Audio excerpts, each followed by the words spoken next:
ఇవాళ పొట్లకాయతో పెరుగు పచ్చడి చేసి చూపిస్తానండి. చాలా కమ్మగా ఉంటుంది, తప్పకుండా ట్రై చేయండి. దాన్ని చూడండి, ఇలా ఒక బాణీ పెట్టుకుని పొట్లకాయని అలా చిన్న ముక్కలుగా తరుక్కుని 1 స్పూన్ ఆయిల్ వేసి అలా మూకుట్లో వేసి ముందు పొట్లకాయ వేసుకోవాలండి. దీనికి మధ్యలో కొంచెం సాల్ట్ వేసి మూత పెట్టుకుంటే పొట్లకాయ చక్కగా కుక్ అవుతుంది. అప్పుడు మిగతా ప్రాసెస్ ఎలా చేస్తామో చూడండి. రంగుకు రంగు, అలాగే ఆరోగ్యానికి ఆరోగ్యం పసుపు అండి. అలాగే చెప్పాను కదా, కొద్దిగా సాల్ట్ కూడా వేసి ఒక 10 నిమిషాలు వీటిని మూత పెట్టుకుని మగ్గించుకుంటే అప్పుడు కొద్దిగా ఉల్లిపాయ, పచ్చిమిరపకాయ అన్నీ వేసి పోపు వేసుకుంటే చాలా కమ్మగా ఉంటుందండి. ఇవన్నీ చల్లారిన తర్వాత వేయించుకుని పెరుగులో కలిపి తీసుకుంటే సూపర్గా ఉంటుందండి ఈ పచ్చడి. తప్పకుండా ట్రై చేసి కామెంట్ పెట్టండి. చూడండి, ఇలాగా 10 నిమిషాలు ఉడికించుకోవాలి. మధ్య మధ్యలో మూత తీసి కలుపుకోవాలండి. అలాగే మనం ఏంటంటే దీనికి 2 ఆప్షన్స్ అండి, వాము, జీలకర్ర ఏదైనా వేసుకుని చేసుకోవచ్చు. రెండిట్లాగా కూడా 2 విధాలుగా కూడా ట్రై చేస్తే చాలా కమ్మగా ఉంటుంది. అంటే పోపులో అయితే వాము కానీ లేదంటే జీలకర్ర కానీ వేసుకుంటే కమ్మగా ఉంటుంది ఈ పచ్చడి. వాముతో కూడా ట్రై చేయండి. ఇవాళ నేను వాము వేసి చేస్తానండి, చాలా బాగుంటుంది, ట్రై చేయండి. కలర్ మారే వరకు పొట్లకాయని చక్కగా వేపుకోవాలండి. వేపుకున్న తర్వాత మనం పోపు పెట్టుకుంటే బాగుంటుంది. అంటే లైక్ 2 కూడా కలిపి వేయించడానికి ఏంటంటే పొట్లకాయ కొద్దిగా వాటర్గా ఉంటుంది కదా, ఇది కొంచెం వేగడానికి టైం పడుతుంది.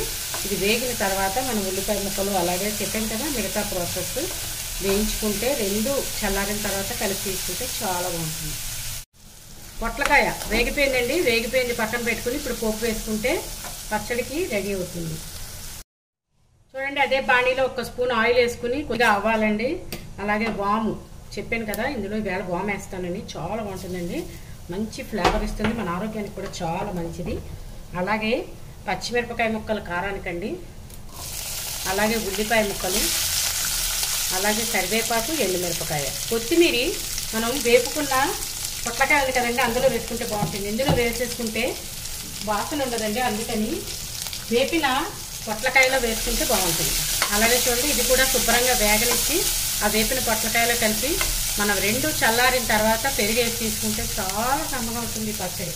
అయితే రైస్తో కానీ లేదంటే చపాతీతో కూడా సూపర్గా ఉంటుందండి పచ్చడి, తప్పకుండా ట్రై చేయండి. ఉల్లిపాయ కలరు మారే వరకు వేయించుకుని మనం చల్లారిన తర్వాత ఆ పెరుగులో కలుపుకుంటే చాలా కమ్మగా ఉంటుందండి ఈ పచ్చడి. ఉల్లిపాయ వేగిపోయిందండి. ఇప్పుడు చూడండి, మనం ఇందాకలా వేయించుకున్న పొట్లకాయ కూడా ఇందులో కలిపేసి, అంటే దీనికి కూడా చిన్న ఫ్లేవర్ పెడితే బాగుంటుందండి ఉల్లిపాయ. ఇప్పుడు మనం దీన్ని అంతకి స్టవ్ కట్టేసుకుని చల్లారిన తర్వాత ఇందులో పెరుగు వేసి తీసుకుంటే చాలా బాగుంటుంది ఈ పచ్చడి. చూడండి, చల్లారిన దానిలోకి మనం పెరుగు వేసి కలుపుకుంటే చాలా కమ్మగా ఉంటుందండి. పిల్లలు పెద్దలు అందరూ తినచ్చు. సేమ్ ఇంగ్రీడియంట్స్ వాడి మీకు కూడా ఈ పచ్చడి ఎలా కుదిరిందో నాకు ఒక కామెంట్ పెట్టండి. అలాగే నా ఛానల్ కనుక సబ్స్క్రైబ్ చేసుకోకపోతే సబ్స్క్రైబ్ చేసుకోండి. ఒకవేళ చేసుకున్నట్టయితే కనుక మీ ఫ్రెండ్స్తో, రిలేటివ్స్తో షేర్ చేయండి ప్లీజ్. కొత్తగా చూస్తున్న వాళ్ళైతే తప్పకుండా సబ్స్క్రైబ్ చేసుకోండి. Thanks for watching.